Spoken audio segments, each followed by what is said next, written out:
بخاری مسلم میں حدیث ہے، فرمایا دو کلمے ایسے ہیں زبان سے کہنے آسان ہے، میزان میں جب تلیں گے تو وزن بہت زیادہ ہوگا، اور حبیبتان الی الرحمن، فرمایا یہ دونوں کلمے تمہارے رب کے محبوب ہیں، اللہ کو پیارے ہیں۔ یا رسول اللہ کون سے؟ فرمایا سبحان اللہ و بحمدہ سبحان اللہ العظیم۔ کتنی اللہ کے محبوب نے ان دو کلمات کی فضیلت بیان کی، پڑھتے ہی نہیں لوگ، توجہ ہی نہیں کرتے۔ اللہ تعالیٰ نے قرآن مجید میں فرمایا ہے کہ ان الذین آمنوا وعملوا الصالحات لہم اجر غیر ممنون، فرمایا بے شک وہ لوگ جو ایمان لائے اور جنہوں نے نیک اعمال کیے، ان کے لیے اللہ کی بارگاہ میں ایسا اجر ہے جو کبھی ختم نہیں ہوگا، ان کے لیے نہ ختم ہونے والا نہ منقطع ہونے والا اجر ہے رب کریم کی بارگاہ میں۔ نبی کریم صلی اللہ تعالی علیہ وسلم نے فرمایا ہے کہ اگر کوئی شخص کوئی نیکی کا کام کرتا تھا اور پھر اگر وہ بیمار ہو جائے یا کسی سفر میں چلا جائے تو فرشتوں کو حکم دیا جاتا ہے کہ اس کی نیکی لکھتے رہنا، اس کا اجر لکھتے رہنا، اس لیے کہ مومنین کا اجر کبھی ختم نہیں ہوتا۔ آپ کبھی غور فرمائیں کہ جب اتنا کسی کو اجر ملتا ہے، اتنا اجر ملتا ہے کہ وہ کبھی ختم نہیں ہوگا، تو پھر کرنے کا کام یہ ہے کہ ہم خیر کے کاموں کی منصوبہ بندی کریں، ہر وقت کوئی نہ کوئی عمل صالح کریں۔ کسی شخص کو اگر پتہ چل جائے نا کہ اس بزنس میں پرافٹ ہی پرافٹ ہے، اس کے اندر نفع ہی نفع ہے، تو وہ تو اس کی کئی برانچیں بنانی شروع کر دیتا ہے، وہ کہتا ہے یہاں بھی کھول لوں، یہاں بھی کھول لوں، یہاں بھی کھول لوں۔ تو بھائی نیک اعمال ایسا اجر والا عمل ہے کہ جس کا اجر کبھی ختم ہی نہیں ہوگا۔ اب کیا کرنا چاہیے؟ اب بہت سارے نیک اعمال کی منصوبہ بندی کرنی چاہیے، اور وہ عمل کیسے کرنے ہیں؟ دو تین چیزیں ہیں۔ سب سے پہلی، کوئی بھی نیک عمل کریں تو اپنی نیت کو درست کریں، حسن نیت کو اپنائیں۔ نیتوں کا بگاڑ، ارادوں کی خرابی، یہ اچھے بھلے اعمال کو ضائع کر دیتی۔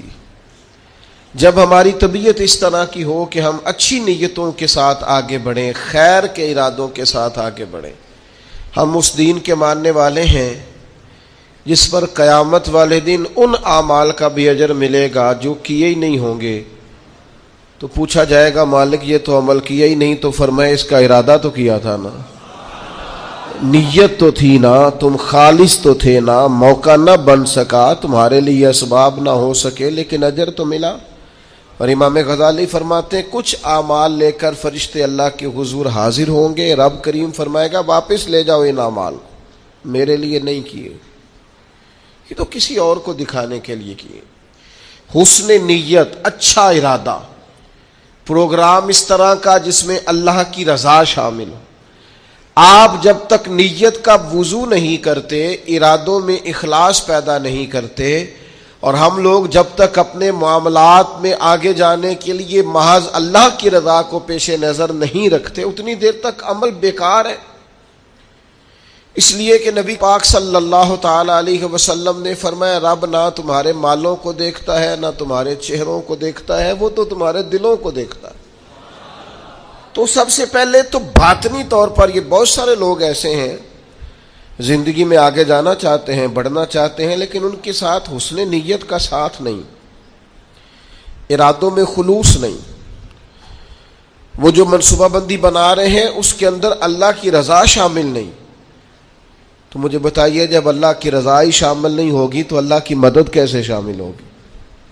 اللہ کی مدد اس کام میں شامل ہوتی ہے جس میں اللہ کی رضا مطلوب ہو، اور جب مطلوب ہی اللہ کی رضا نہ ہو، دنیا داری، شہرت، پیسہ، مال، دولت، کچھ مل جائے، کچھ اصول ہو جائے، مجھے بھی کچھ جاننے لگ جائے، تو پھر جس طرح کی نیتیں ہوتی ہیں اسی طرح کا اس شخص کو اس کا پھل بھی دیکھنے کو ملتا ہے۔ سب سے پہلے تو اچھی نیت کسی بھی عمل کے لیے، اور اس کے فوراً بعد مناسب منصوبہ بندی۔ مسلمانوں کا آج سب سے بڑا مسئلہ یہ ہے کہ یہ کام کرتے ہیں لیکن کسی منصوبہ بندی کے تحت نہیں کرتے. ہم اپنے کاموں کو مرتب نہیں کرتے، نظم و نسق کا حصہ نہیں بناتے، ہمارے کام بے ترتیب ہوتے ہیں، الجھے ہوئے ہوتے ہیں. ہم جن پیارے نبی کریم صلی اللہ تعالی علیہ وسلم کے غلام ہیں، حضور ہر کام کرتے تھے تو مناسب منصوبہ بندی کے ساتھ فرمایا کرتے. جنگ بدر کا موقع ہے تو نبی پاک علیہ السلام نے پہلے مجلس مشاورت منعقد کی ہے، صحابہ سے رائے لی ہے، اس کے بعد صفوں کو سیدھا کرایا، ہر آدمی کی اس مقام پر ڈیوٹی لگائی، اور پھر اللہ کے محبوب نے مصلی بچھا کے اللہ سے مدد کا سوال کیا. جنگ احد کا موقع ہے تو سرکار نے ڈیوٹیوں کو تقسیم فرمایا. ایک چھوٹا سا حصہ صحابہ کا، ایک جماعت جس کی ڈیوٹی تھی کہ یہ درہ تم نے نہیں چھوڑنا، تو ایک درہ ہی چھوڑا انہوں نے، تو اس کا نتیجہ بہت ساری شہادتوں کی صورت میں سامنے آیا ہے. جنگ خندق کا موقع ہے تو سرکار کی منصوبہ بندی دیکھیں. 10,000 کا لشکر مدینے پہ حملہ آور تھا، ٹھنڈ تھی، قحط تھا، تو مدینے کے تینوں جانب تو مکانات تھے، کافر داخل ہی نہیں ہو سکتے تھے، کونا خالی تھا. تو نبی کریم علیہ السلام نے صحابہ سے مشورہ کیا تو حضرت سلمان فارسی نے کہا خندق کھود لینی چاہیے. اس خندق کو کھودا گیا، اور پھر وہ 10,000 کے لشکر کو جس طرح روکا گیا ہے اور جس طرح وہ ناکام ہو کر لوٹ گئے، اللہ تبارک و تعالی نے اس کو فتح عظیم مسلمانوں کی بنا دیا. فتح مکہ کا موقع آپ دیکھ لیں تو حضور کی منصوبہ بندی دیکھیں. سب سے زیادہ دینی لوگوں کو ضرورت ہے مناسب منصوبہ بندی. او اللہ خیر کرے گا جی، او بسم اللہ جی تسی آ جاؤ. او خدا کے بندے، جن بزرگوں کا آپ نام لے رہے ہیں اور جس دین کی آپ بات کر رہے ہیں، وہ دین ہی منصوبہ بندی کا حکم دیتا ہے، حکمت عملی سے اور تدبر سے چلنے کی بات کرتا ہے. وہ دین ہی کہتا ہے کہ آپ چیزوں کو مرتب کر کے کریں، بے ترتیب اور بے ڈھنگے. یعنی ایک شخص کے بکھرے ہوئے بال تھے، الجھی ہوئی اس کی حالت تھی، تو نبی پاک علیہ السلام نے دیکھ کے فرمایا کتنا اچھا ہوتا اگر یہ کنگھی کر لیتا تھا، یہ سنوار لیتا اپنے آپ کو. پسند کیا نبی پاک. آپ اچھی منصوبہ بندی کے ساتھ آگے بڑھیں، آپ کسی کام کے لیے لوازمات بھی جمع کریں، پر آپ کا اس کے لیے طریقہ کار مرتب کرنا. ایک بڑی سادہ مثال ہے، کام کو کام سکھاتا ہے. جب آپ کوئی کام کرتے ہیں تو کام کرنا آ جاتا ہے، لیکن جب کام لوگ کرنا ہی نہیں چاہتے پھر ان کو کام کرنا نہیں آتا. کام کو کام سکھا دیتا ہے. حضور فتح مکہ کے لیے تشریف لے گئے تو نبی پاک علیہ السلام نے صحابہ کرام سے فرمایا ہر آدمی اپنی الگ سے آگ جلائے گا کھانا پکانے کے لیے. ایسا ہوتا نہیں تھا روٹین میں. مطلب اب کھانا پکانا ہے 500 کا، 1000 آدمی کا، تو ٹھیک ہے ایک جگہ پہ کھانا پک سکتا ہے، دیگیں پکا نہیں لیتے ہم لوگ. فرمایا ہر مجاہد اپنا چولہا جلائے. تب جب 10,000 چولہے جلے تو ان کے ذہن میں تو نہیں تھا نا کہ ایک ایک بندے نے جلایا ہے. وہ جب چڑھے پہاڑیوں پر کفار مکہ اور انہوں نے منظر دیکھا تو انہوں نے کہا یہ تو کوئی لاکھوں لوگ آ گئے، یہ تو بڑا عجیب صورتحال ہے. ان پر تو روب طاری ہو گیا، اور وہ جو تھوڑا بہت مزاحمت کرنا چاہتے تھے جناب ابو سفیان نے واپس آ کے کہا سی بھی نہ کرنا، کیونکہ جتنا بڑا وہ لشکر ہے. جناب عباس سے کہنے لگے حضرت ابو سفیان ابھی مسلمان نہیں ہوئے تھے، کہنے لگے دیکھیے آپ کے بھتیجے کس شان و شوکت سے مکے میں داخل ہوئے. اسلام کسی کو دقت نہیں دیتا، لیکن نبی پاک علیہ الصلوۃ والسلام نے فرمایا فتح مکہ کے موقع پر کہ تنگ گلیوں سے داخل ہونا ہے ہم نے مکے میں. کشادہ گلیاں موجود ہیں، کیوں تنگ گلیوں سے داخل ہونا ہے؟ تب تنگ گلیوں سے لشکر گزرتا تھا تو گھوڑا گزرا، دوسرا گزرا، تیسرا گزرا، یہ تو گھنٹوں پتہ نہیں کتنا کوئی لمبا لشکر ہے، ان کو سمجھ ہی نہیں آ رہی تھی. آپ مناسب منصوبہ بندی کریں، آپ کا انداز خوبصورت ہو، آپ بہترین طرز کے ساتھ کام کریں، پھر آپ کو اندازہ ہوگا کام کیسے کرنا ہے. ہمیں نہ لوگ کام نہیں کرنے دیتے. لوگ پتہ کیا کہتے ہیں، او بسم اللہ پڑھو جی اللہ خیر کرے گا. او بھائی اللہ تو خیر کرے گا، پر رب کریم نے بھی تو اصول دیے ہیں نا. سارے جانوروں کی قربانی نہیں ہوتی. جانور بھی مخصوص ہوگا، اس کی عمر بھی مخصوص ہوگی، وقت بھی مخصوص ہوگا، ایام بھی مخصوص ہوں گے، طریقہ کار ہوگا۔ آپ بے ترتیب جب کام کرتے ہیں تو اس میں الجھاؤ پیدا ہوتے ہیں۔ مناسب منصوبہ بندی، ایک اچھی ترتیب، ایک منظم۔ میں شروع میں جب ہم نے محفلوں کا آغاز کیا تو میں نے دعا کا ٹائم لکھنا شروع کیا، اتنے بجے دعا ہو جائے گی۔ تو لوگ مجھے کہنے لگے آپ عجیب آدمی ہیں، اتنے بجے دعا ہو جائے گی، یہ کیسے ہو سکتا ہے، لوگ تو آتے ہی نہیں۔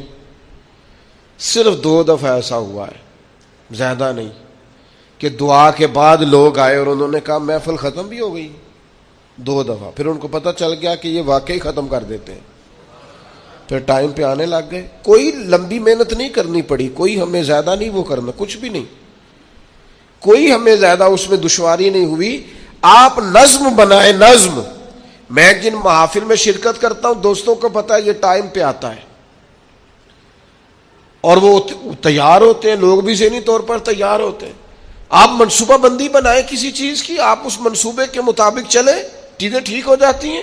لیکن ہمارے ہاں نظم ہی نہیں ہے، منصوبہ بندی نہیں، کسی کام کو کرنے کا کوئی طریقہ نہیں ہم وضع کرتے، ہماری ترتیب نہیں ہے۔ جب تک آپ مرتب نہیں ہیں، یہ ہمارے حکیم الامت مفتی احمد یار خان صاحب نعیمی، مفتی صاحب رحمۃ اللہ علیہ نے قرآن مجید کے ایک پارے کی ایک تفسیر ایک جلد میں لکھی ہے، ایک پارہ اور ایک جلد پڑھایا ہے، پڑھا ہے، مشکات کی شرح کی۔ کسی نے ان سے کہا اتنا کچھ لکھا ہے آپ نے، پڑھا نہیں جا سکتا؟ تو فرمانے لگے صرف ایک کام کیا ہے میں نے، اپنے ٹائم کو مرتب کیا ہے۔ مفتی صاحب 1 بجے جمعے کی تقریر شروع کرتے تھے، اور جب وہ الحمدللہ سپیکر میں کہتے تھے لوگ اپنی گھڑیاں ٹھیک کرتے تھے کہ 1 پورا بج گیا ہے۔ ہم کوئی ترتیب ہی نہیں، وقت کا ضیاع ہے۔ 2-4 چیزیں ایسی ہیں جن پر بالکل فوکس ہے لوگوں کا، وقت کو ضائع کریں، کوئی ترتیب نہیں۔ تو مناسب منصوبہ بندی۔ تیسری بات، اچھی نیت، مناسب منصوبہ بندی، اور تیسری بات سچی لگن۔ جب تک آپ میں لگن نہیں ہوتی، آپ تھوڑی دیر کام کر کے اکتا جاتے ہیں، مسلسل نہیں کر پاتے۔ یہ طلب جب پیدا ہوتی ہے، یہ لگن جب پیدا ہوتی ہے، پھر کام ہوتا ہے۔ آپ کے اندر لگن ہی نہیں ہے تو کام کیسے ہوگا؟ وہ تڑپ ہی نہیں ہے، کچھ کرنا ہی نہیں چاہتے، مزاج ہی نہیں ہے، کیسے کام ہوگا؟ کام ہو جاتا ہے، صرف اس کے لیے آپ مسلسل محنت کریں، مسلسل۔ پتھر پہ پانی پڑے متصل تو بے شبہ گھس جائے پتھر کی سیل۔ پانی کا ایک قطرہ کبھی بھی سیمنٹ میں سوراخ نہیں کر سکتا، لیکن اگر مسلسل گرتا رہے نا تو وہ سیمنٹ میں بھی سوراخ کر دیتا ہے، پلستر والی پکی جگہ ٹائلوں والی میں بھی وہ گھس جاتا ہے۔ کیوں؟ کہ مسلسل ہے نا، استقامت ہے نا، لگن ہے نا، لگن سے کام کریں۔ وہ بہت سارے دوست آ کے مجھ سے کہتے ہیں میں بڑے ہی کام کیتے نے کوئی کامیاب نہیں ہویا۔ میں کہو بڑے چھڑ دے تو ایک ہی کار، انہوں 4 دن چاج نال کار ٹھیک ہو جائے گا۔ بڑے کرنے کے چکر میں کوئی بھی نہیں ہوتا۔ ایک کرے، لگن سے کرے، محنت سے کرے، جد و جہد سے کرے، اپنی ساری صلاحیتیں لگا دیں، آپ اس کے اندر پورے طور پر لگ جائیں، آپ مضبوط ہو جائیں گے، آپ کے اندر توانائی آ جائے گی۔ تو ایک تو اچھی نیت، مناسب منصوبہ بندی، اور پھر اس کے بعد لگن، اور پھر چوتھی بات کہ آپ اس کام کو جب آپ نے کر لیا، وہ پایا تکمیل تک پہنچ گیا، اب آپ نے کہنا ہے میں نے نہیں کیا، یہ میرے رب کریم نے کیا۔ اب آپ کی طبیعت کا شکر، آپ کے مزاج کا ٹھہراؤ، اب آپ کے اندر کی عاجزی، یعنی نبی پاک علیہ السلام 10,000 کا لشکر لے کر مدینہ طیبہ میں داخل تو ہو گئے، لیکن حال یہ ہے کہ سرکار نے کالا امامہ باندھا ہوا ہے، اونٹنی پر سوار ہے، اور حضور نے یوں گردن جھکائی ہوئی ہے کہ کئی دفعہ اونٹنی کی گردن سے بھی سرکار کی گردن نیچے دکھائی دیتی یا بظاہر۔ کیوں؟ کہ سرکار نے اپنا سارا اپنے رب کی بارگاہ میں جھکا دیا۔ کہ جو کچھ ہے مالک کا ہے. نیت بھی آپ کی ٹھیک تھی, منصوبہ بندی بھی آپ نے کی, اور پھر اس پر لگن بھی آپ کی تھی, پر جو نتیجہ نکلے گا اس میں آپ شکر اللہ کا ادا کریں گے. اور جب تک آپ اللہ کا شکر ادا نہیں کریں گے اتنی دیر تک محسوس نہیں ہوگا کہ آپ کی توجہ اللہ کی جانب ہے. قرآن مجید نے کہا لَئِن شَكَرْتُمْ لَأَزِيدَنَّكُمْ, اگر کرو گے نہ شکر تو میں نعمتوں میں اضافہ کر دوں گا.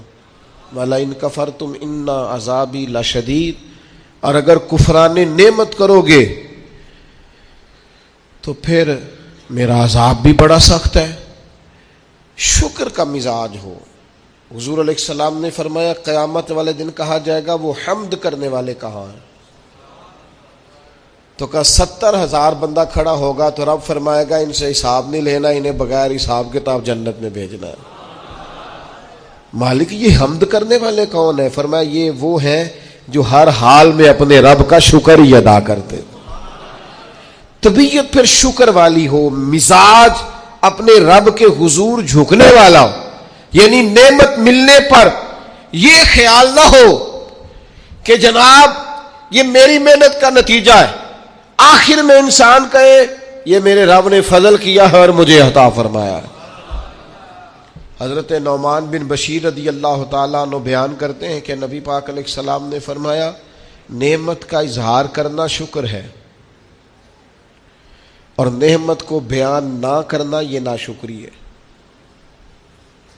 آج آپ دیکھ لیں, غریب تو بتاتا ہے میں غریب ہوں, کبھی امیر نے بھی بتایا میرے پاس کتنے پیسے ہیں. حالات خراب ہونے پر تو لوگ اظہار کرتے ہیں, صحیح ہونے پر بھی کرتے ہیں. ہماری طبیعت کا تقاضا ہی نہیں ہے, بیان نعمت ہے ہی نہیں, بلکہ قرآن مجید نے یہ شکوہ کیا ہے کہ جب انسان کو تکلیف پہنچتی ہے تو رب کو یاد کرتا ہے, اور جب آسانی ہو جاتی ہے تو سب سے پہلے مالک کو بھولتا ہے. اللہ کی بارگاہ کا شکر, او گن تو صحیح یار کبھی نعمتیں خدا کی کتنی زیادہ.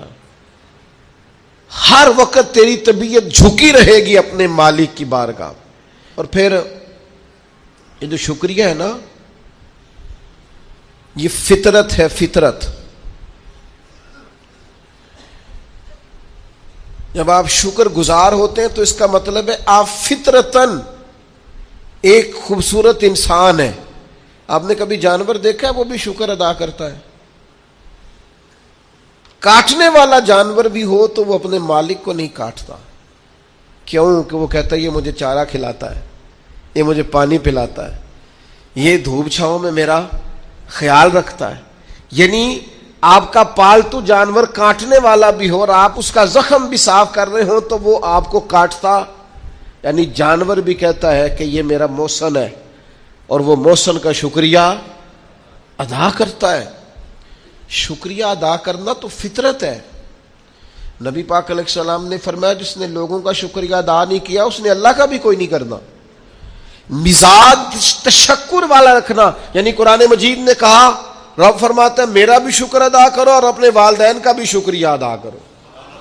جو دعا سکھائی ہے وہ دعا بھی شکریہ والی ہے. وَقُلْ رَبِّ ارْحَمْهُمَا كَمَا رَبَّيَانِي صَغِيرًا, یا اللہ ان دونوں پہ رحم فرما, جب میں چھوٹا تھا تو انہوں نے میری پرورش کی تھی. یعنی یہ دعا بھی شکر کے طور پر ہے کہ مالک انہوں نے مہربانی بڑی کی ہے. شکر فطرت ہے. اگر آپ شکر گزار نہیں ہیں, مزاج آپ کا شکریہ والا نہیں ہے, یہاں نا بڑا مشکل آگے ہو گیا ہے لوگوں کے لیے. تشکر نہیں طبیعتوں میں, وفاداری نہیں, مزاج نہیں. میرے بھائی شکر کی طبیعت, شکر کا مزاج. حضرت موسیٰ علیہ السلام نے اللہ کی بارگاہ میں ایک دفعہ عرض کی, مالک میں تیرا شکریہ کیسے ادا کروں, میں تیری کوئی چھوٹی سی چھوٹی بظاہر نعمت بھی دیکھتا ہوں تو سوچتا ہوں ساری عمر بھی عبادت کروں تو اس نعمت کا بھی شکر ادا نہیں ہوتا. وہ جو ان کے دل کی گہرائیوں میں بات ہے وہ اپنے جذبات کا اظہار کر رہے ہیں. حضرت موسیٰ کلیم عرض کرتے, مالک میں تیری چھوٹی سی چھوٹی نعمت بھی کبھی دیکھتا ہوں نا تو سوچتا ہوں ساری عمر بھی اس کے لیے عبادت کروں, جھکا رہوں سجدے میں, تو اس نعمت کا شکر ادا نہیں ہو سکتا, تو ساری نعمتوں کا کیسے کروں. تو جب یہ جملہ کہا نا حضرت موسیٰ نے تو رب کریم نے فرمایا اے کلیم اب آپ نے میرا شکر ادا کیا ہے. یہ سمجھیں آپ اس پہلو کو, یعنی جب یہ احساس پیدا ہو گیا نا کہ چھوٹی سی چھوٹی نعمت کا بھی شکریہ ادا کرنے کی طاقت ہم میں, فرمایا اب تو نے شکر ادا کیا ہے, اب سمجھ آئی ہے شکر کی. او میرے عزیز, جب مزاج شکر والا ہو, طبیعت شکر والی, ہر وقت مالک کا شکر, ہر وقت مالک کا شکر, ہر وقت مالک کا, یہ مزاج کا بھی پیدا. حضرت داؤد علیہ السلام نے اللہ کی بارگاہ میں عرض کی مالک مجھے بتا تو صحیح, ایک نعمت کا شکر ادا کر کے میں اسے دیکھتا ہوں تو ساتھ ہی مجھے دوسری نظر آ جاتی ہے, اس کا شکر ادا کرتا ہوں تو تیسری نظر آ جاتی ہے, تیسری کا شکر ادا کرتا ہوں تو چوتھی. تو مالک نعمتیں اتنی زیادہ ہیں, آخر میں شکر کیسے ادا کروں؟ تو رب کریم نے فرمایا اے داؤد آپ تو اپنے رب کی معرفت پانے لگ گئے, کو تو معرفت ہونے لگ گئی ہے, معرفت الہی پا گئے آپ نعمتیں گنے زندگی میں گنو, آنکھ کی نعمت گنو, کان کی نعمت گنو, سمجھ کی نعمت گنو, آپ چلنے کی, چھونے کی, پکڑنے کی, سمجھنے کی نعمت شمار کرو, گنو. اللہ نے ماں باپ دیے, بہن بھائی دیے, اچھے استاد دیے, مشائخ دیے, گنو. اس کریم رب نے کرم کیا اور اپنے لاڈلے نبی کی امت بنایا. گنو, شمار کرو, اس نے کرم کیا. اور ایک وقت ایسا بھی آیا کہ اس نے بیت اللہ کے سامنے لا کھڑا کیا. ایک وقت ایسا بھی آیا کہ گنبد خضرا کے سامنے کھڑے ہو کے درود و سلام بھی پڑھا. کرو شمار وہ نعمتیں کہاں کہاں کس کس مقام پر. اور خود ہی اللہ کا قرآن بولا تم اگر نعمتیں گننا چاہو تو گن سکتے نہیں. مزاجوں میں شکر پیدا ہو جائے نا تب یہ تو ٹھنڈی. میں اکثر کہتا ہوں, کبھی کبھی نہیں اکثر کہتا ہوں,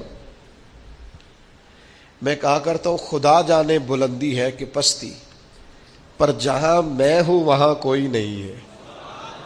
جہاں میں ہوں وہاں, یعنی میں نے زندگی میں یہ سنا ہمیشہ عمر بھر لوگ محفلوں میں نہیں آتے. پھر میرے دوستوں نے میرے کانوں میں یہ بھی کہنا شروع کر دیا تسی نہ اعلان کریا جے پھر سڑکوں بندے نہیں سامنے جاندے. وہ کبھی میں نے زندگی میں کہتے تھے لو جی لوگ اسکولوں میں بچے بھیجتے ہیں اور کالجز اور یونیورسٹی میں بھیجتے ہیں, مدرسوں میں نہیں بھیجتے. پھر یہ کہ دور دراز سے سفارشیں آنے لگ گئیں کہ تسی ان ساڑا بچہ نہیں داخل کر دیں. وہ جو انداز کبھی اور تھے, پھر وہ حالات بالکل بدلتے دیکھے, کیفیات بدلتی دیکھی, طبیعت بدلتی دیکھی. ایک دوست یہاں وقت لینے آ گئے اور میں وہاں, انہوں نے جلسہ رکھ لیا. میں نے ان سے کہا بھی سادے سے آدمی تھے, میڈیا سے ذرا واقف نہیں تھے, پرانے آدمی تھے, بزرگ تھے. تو میں نے ان سے کہا کہ میں آ جاؤں گا, لیکن یہ کہ مہربانی یہی ہے کہ آپ تھوڑا سا کوئی اور اہتمام کر لیں. کہنے لگے نہیں آپ کو ہی آنا ہے. پھر میں چلا گیا, ہو کے آیا.